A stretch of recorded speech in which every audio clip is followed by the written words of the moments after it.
I'm Stephen Sackur. In the spirit of marking his own homework, President Trump has already declared his foreign policy an outstanding success.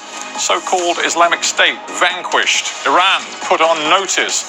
The Middle East reminded that America sticks by its friends and stands up to enemies. Well, my guest today is Andrew Peake, Deputy Assistant Secretary of State with responsibility for Iran and Iraq. Is the Trump presidency really changing the rules of the game in the Middle East?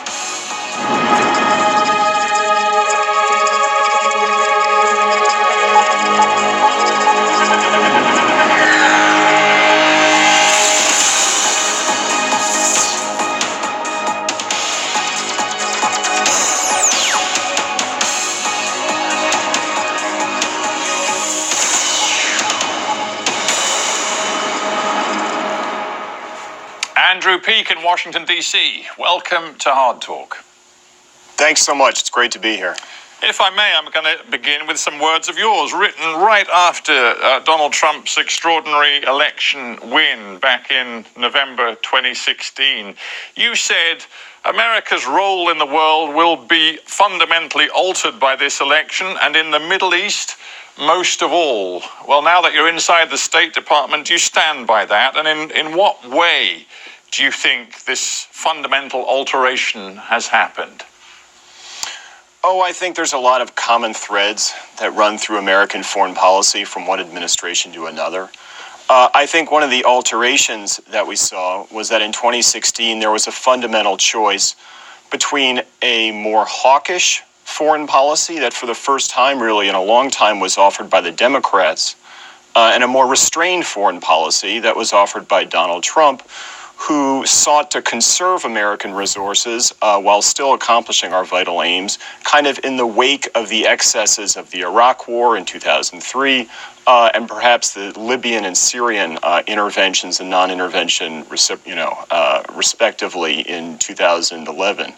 So, I think there's been a different approach to the region. I think there has also been a reassurance of our traditional allies, Israel and the Sunni Gulf countries, of their security and of America's commitment to regional stability.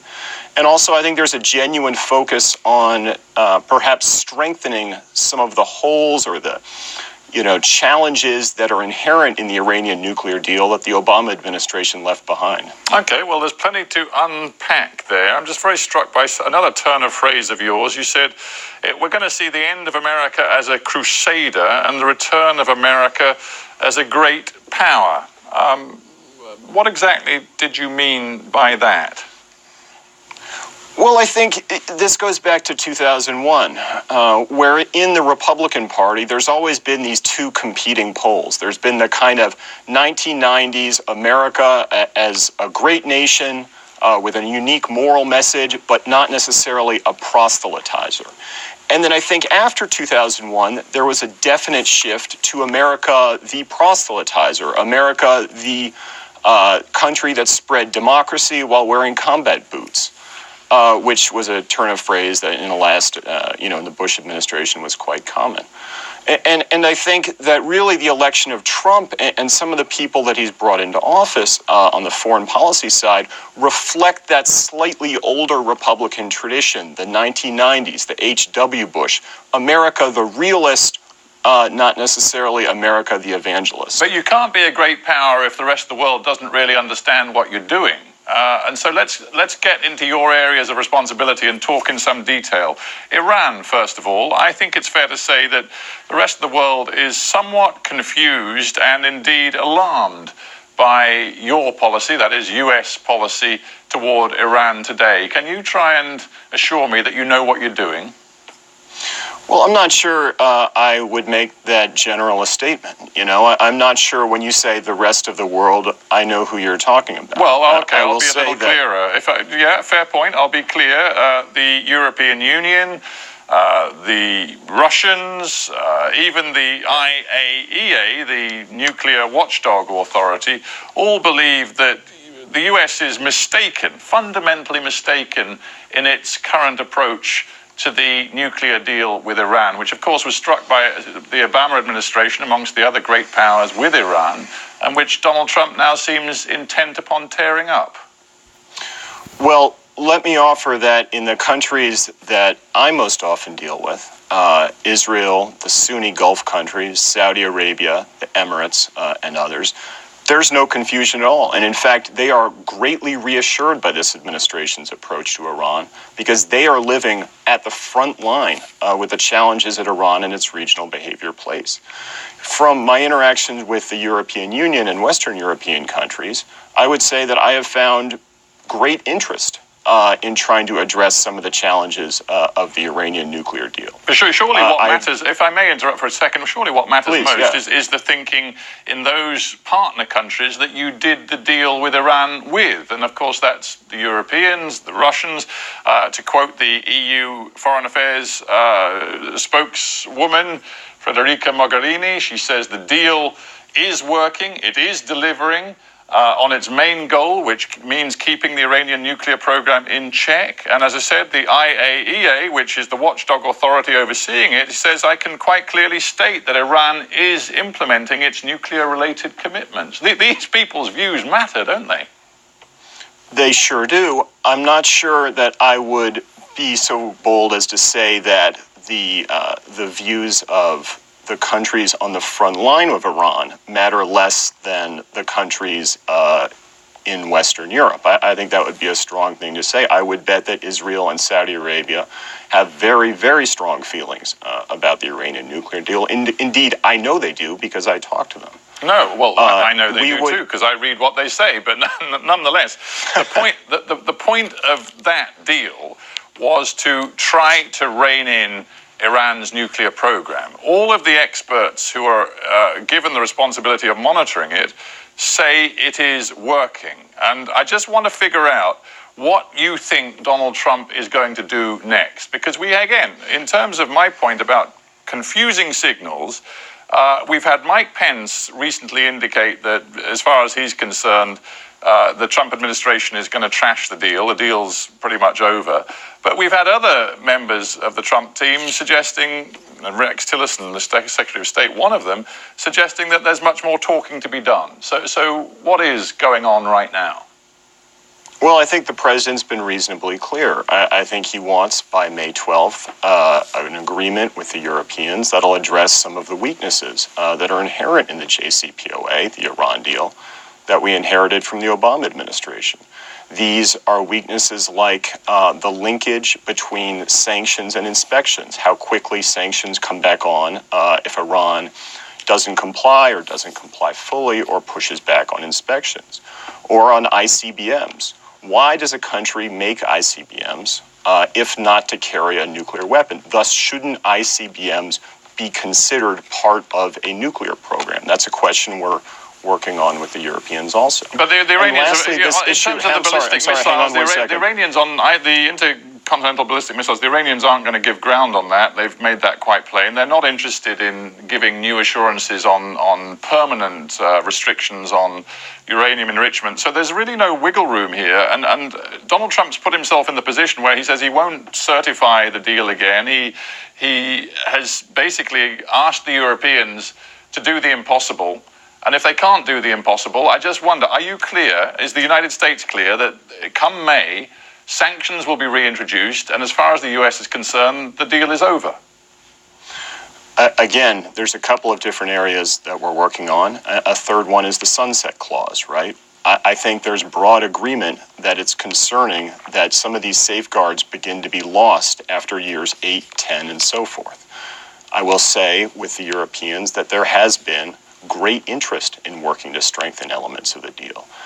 The president has said, as you note, that he is not going to waive sanctions again. He wants a follow-on agreement with the E3, and I think that's pretty clear. It just comes to my point about the United States being a great power. If you're truly a great power, you would be showing the sort of leadership on this issue that would have your partner countries come with you, but they're not coming with you. In the end, it could well be a humiliating situation where the US is out on its own on this issue. But I think it is being a great power because other countries are greatly reassured by our approach to this issue.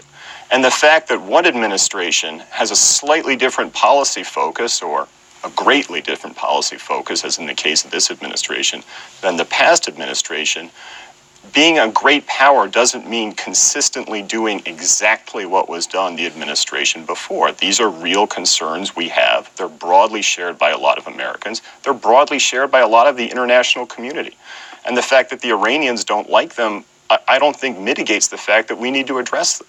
I'm just wondering what you mean, or what Donald Trump means by some of the words he uses. For example, during the recent spate of street protests in Iran, which mostly seemed to be about issues of costs of living, but they became deeply political, some people calling even for the end of the Islamic regime, Donald Trump said in his tweets, "The world is watching," he said. "It is time for change." So what is the United States doing in terms of engineering change, and what sort of change do you realistically expect to see? You know, I thought the protests that broke out in Iran were so interesting. They were fundamentally different than in 2009. This was a different demographic. It was many working class Iranians. It was more regional. They broke out in Iran's most conservative, or one of its most conservative cities, in Mashhad. I would say that we want to see a change in Iran's behavior. I think some of the economic hardships that are faced by Iranians, which contributed to the unrest in Iran, came from sanctions and responses by the international community to Iran's destabilizing behavior. And I think reinforcing that link on behalf of the U.S. Is something we're quite committed to. You saw protesters chanting, "No to Lebanon, yes to Iran." That sort of thing is a real undercurrent in Iran, in addition to the basic weaknesses of the regime and the economic structure that it's trying to impose on its people. Interesting. Go ahead. Interesting that in your Iran policy, you're clear, and you mentioned it in this interview, working and feeling that you're echoing the feelings of allies in the region like Saudi Arabia and Egypt. Egypt being described by many independent human rights organizations as more repressive now than at any time in its recent history. You're lining up with extremely repressive authoritarian regimes against a country where, frankly, at least protesters feel they're able to take to the streets and voice their concerns. I'm struggling again to see what sort of values or principles the Trump administration is applying here. Well, what I would offer to you is that, like as it has in the past, the U.S. makes its feelings on democracy, on pluralistic government, on basic rights, well known across the board. This is not an Iran-specific issue. With respect, it doesn't. If we're talking about Egypt and President Sisi, the United States is signally silent, and there is no condemnation. In some cases where we have a good relationship with countries, we do it in private. In other countries, we do it in public. There is not a one-size-fits-all to how we make our concerns about human rights known. That would be untenable. We have a galaxy of different hues of relationships with these countries. We address this issue differently in many cases. A final point on Iran, then we'll move on. But the former UK ambassador in the country and one of the UK negotiators involved in the Iran deal says of Donald Trump's rhetorical interventions in Iran, he says, to try to insert yourself into the middle by too overt and too activist an approach actually just plays into the hands of the hardliners in Iran. It's counterproductive. Yeah, well, look, this is an argument that has been made in the foreign policy community since the 1970s, since the Helsinki Act, right? I mean, how do you encourage the growth of freedoms in autocratic countries? I remember we had this exact same discussion under the Reagan administration and in the late years of the Carter administration. How do you engage with those countries? Do you engage through the government? With the thought of improving the rights of the people, or do you engage through civic society, which has traditionally been the U.S. platform? So I think this is a continual policy debate in this town. This administration has chosen to differentiate itself from the Obama administration by siding loudly and vocally with the people who are on the streets getting beat up. All right, so that's your template, that we're doing things differently from the Obama administration. Let's leave Iran for a while and look at other parts of the region. You're responsible for Iraq. Donald Trump made it plain that whether it be Iraq, Afghanistan, Syria, he didn't want to see U.S. troops on the ground anymore in these foreign entanglements. So just literally, specifically, how many U.S. military personnel, trainers and what have you, are in Iraq right now? Gosh, for specific operational issues, I would urge you to bring a Defense Department on person in here. I'm happy to talk the foreign policy aspect. I'm happy to talk the need for. It's definitely a part of foreign policy if you've got boots on the ground in Iraq. Several thousand. Several thousand. All right, that'll do a ballpark. Several thousand. We now learn that you're going to keep 2,000 boots on the ground, or pairs of boots on the ground in Syria too. And we understand that more than 15,000 U.S. military personnel are either already in or going to be deployed to Afghanistan. So coming back to your opening point about the difference between Obama and Trump when it comes to these difficult foreign policy issues, the difference ain't so great after all, is it? Well, in fact, I think there's a lot of difference. Trump is halving at least the amount of people that we're going to be having in Iraq. In Afghanistan, there was a recommendation from the commander on the ground, Mick Nicholson, with whom I served when I was deployed there, that they needed to reinforce the existing train, advise, and assist structure to give the Afghan government better grip on the country as it moves forward over the next 2 or 3 years. But hang on, Donald Trump tweeted literally dozens of times saying that the Afghan policy was a huge mistake, that troops should never have been sent, and that if he were president, those troops would be coming home right now. He's completely changed his policy. Again, this is my understanding. It was a request directly from Mick Nicholson to the president. Afghanistan's not my area of writ. Having served there myself, I can tell you it's a multifaceted problem set. John Allen, my old commander, used to call it the PhD of warfare.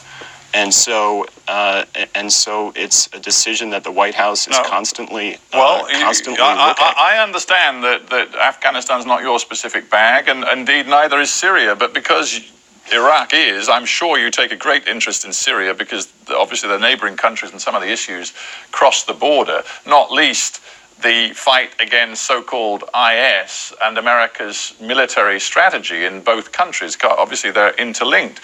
And in Syria in particular, again, it seems to me you have a massive problem because you've backed Kurdish forces in northern Syria, partly to eradicate remnants of Islamic State. And the Turks are now calling the force that you've worked with, funded and trained, a terrorist army. And Mr. Erdogan in Turkey is sending his forces in to fight them.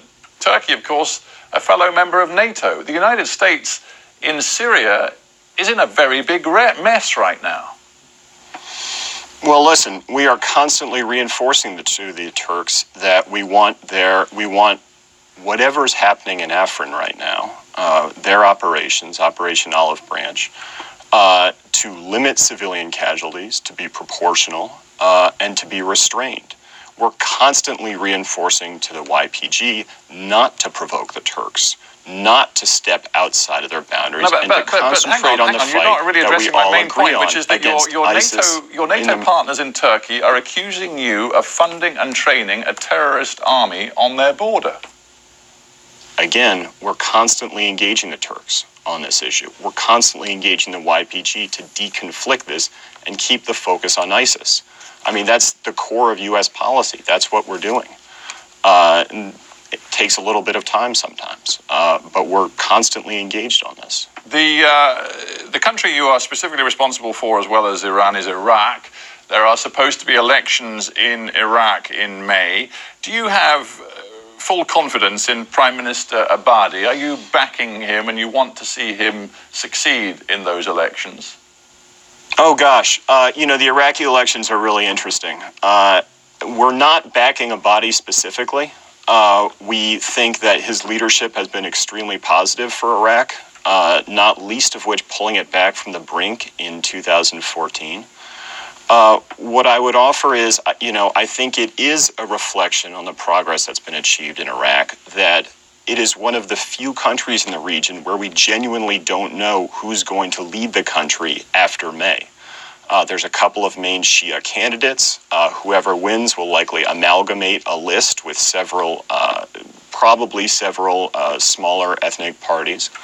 But we think Abadi's leadership has been positive for Iraq. That goes without saying. Interesting that just a very short time ago, Mr. Abadi tried to bring in an Iranian-backed Shia militia into his governing coalition. It failed in the end, but it was an intent that he had. And certainly if one looks at Syria, the Iranian influence is huge, long-running, and military and political. So going back to your point that you see Iran as an overarching threat in the region, things really aren't going that well, are they, for the United States, if that is your overarching concern? Well, I was encouraged by the fact that the Iranian-backed group you mentioned that tried to join with Abadi engaged in an electoral coalition with him for, I think, a grand total of 20 hours before withdrawing. So from that perspective, I was greatly encouraged. I mean, the reality that Iraq faces, as you know, is that it is adjacent to Iran. It will be next to Iran for the rest of the time that there is an Iraq and Iran. And so it's going to have some kind of relationship with that country. And thus, Iranian-backed candidates like Amiri are allowed to participate in the elections. Now, we think that Hadi Amiri is genuinely a negative force, but it is part. Iraq is a sovereign country. We cannot force the prime minister to enter into electoral coalitions with people we don't like. All right. We must end in a sec. Before we do, a more general point. You've made a point to me of saying, you know what, we're rebuilding our friendships and partnerships with longtime allies in the region. How does that square with the fallout from Donald Trump's very personal decision to move the U.S. Embassy in Israel from Tel Aviv to Jerusalem, recognizing Jerusalem as the capital of Israel? The fallout from that has been profoundly negative, not least in some of the countries like Saudi Arabia that you've cited to me as your staunchest partners. For you, it makes your job so much more difficult, doesn't it? I would say the Saudis recognize that decision as one element in our relationship. I would say that the president was simply carrying out a law that had been on the books for over 10 years in doing that. And by the way, a campaign promise of his from 2016. So I think all of those countries that I referenced see the U.S. regional relationship as composed of many things and aren't going to tank it over any single one of them. Well, you may be confident, many others aren't. Relevant to this, he wasn't making a point just about the move of the embassy in Israel, but he was making a point about the way in which Donald Trump's foreign policy has become so controversial in so many countries, with his global approval rating, according to Gallup, down at historic lows, much lower than Barack Obama's. In a response to all of that, it has to be said, conservative commentator Max Boot wrote this. He said, Trump has proved to be the worst salesman that America has ever had. Far from winning over other countries, he's actively repelling and repulsing them. Again, makes your job awfully difficult, doesn't it? Not at all. I think the region has been greatly encouraged by Donald Trump's election. I can't stress that to you enough. The Sunni Gulf allies and Israel. All right, we'll leave it there. Andrew Peake, I thank you very much for joining me on Hard Talk. Thanks so much. Great to be here.